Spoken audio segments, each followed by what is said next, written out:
Ahojte, takže nebudem to trošku zdržiavať. Ja som si všimla, že mám iba jedno jediné video, teda špeciálne, pre 2 odberateľov. Lenže ja som si tak uvedala, že už mám 10 odberov, za čo som vám moc vďačná.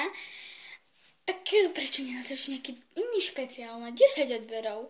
Lebo potom mi tam píšete komentáre, urobíš typu 500 odberateľov alebo 11 odberateľov, ale ja proste na to nemám čas a týmto videom vám to chcem nahradiť. No, čoho sa bude týkať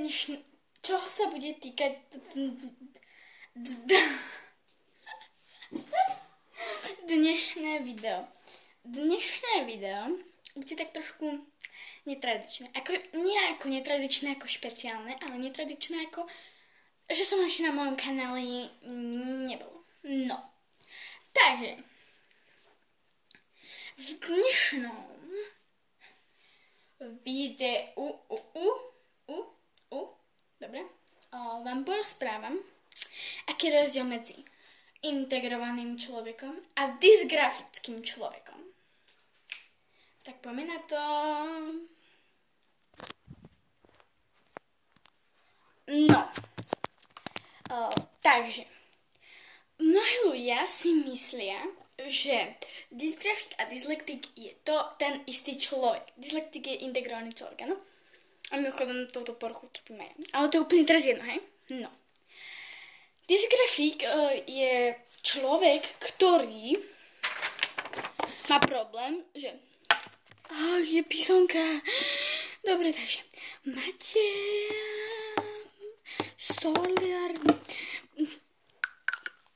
Martin, neviem to prečítať.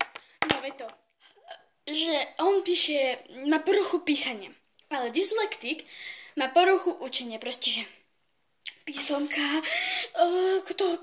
ktorý rok, ja už neviem, ja som späť dutá, pomoc, dostane písomku a čo stane sa Petorka, lebo panikár, že nič nevie a takto. Ale ja sa snažím vyhýbať ľuďom takéhoto typu. Že, ahoj, čau, ty si dyslekta? Hej. Všetci si to robia, že dysgrafik a dyslektik jedno slovo. Dyslik, hej? To úplne jedno, teraz som si to vymyslela, ale proste spojujú tie 2 slova. Lenže to sú 2 rozličné veci. Dysgrafik, dyslektik. No, tak sa nájdete, ako psychiatr a psychológ. Psychiatr prepisuje lieky a lieči duševné, ale psychológ vonkajšie. A to je to. Ďalšia otázka.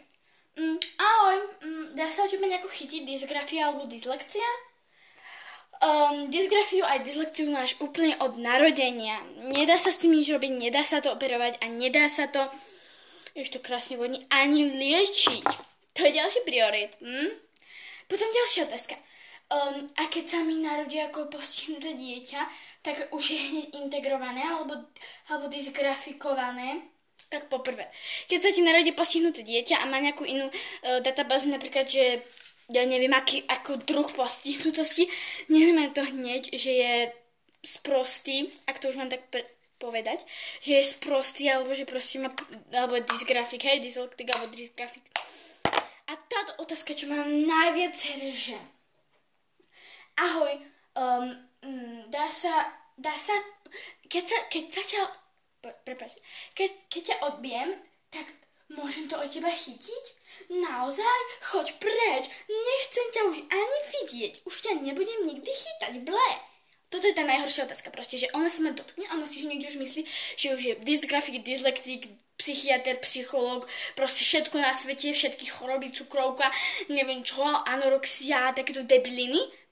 Lenže keď sa ma dotkne, tak nik nedokáže chytiť. Nedokáže chytiť na integráciu.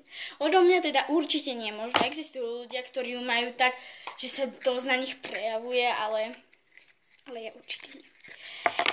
Už neviem naozaj, čo mám k tomuto videu povedať, tak už by som ho iba tradične ukončila. Som veľmi moc šťastná, že už mám svojich prvých 10 odberov a dúfam, že sa dostaneme aspoň po 100 odberateľov. Takže nech odbery stúpajú, nech počet lajkov na videách stúpa, nech zhliadnutia stúpajú, nech komentáre stúpajú a nech všetko klape jak má. Ahojte.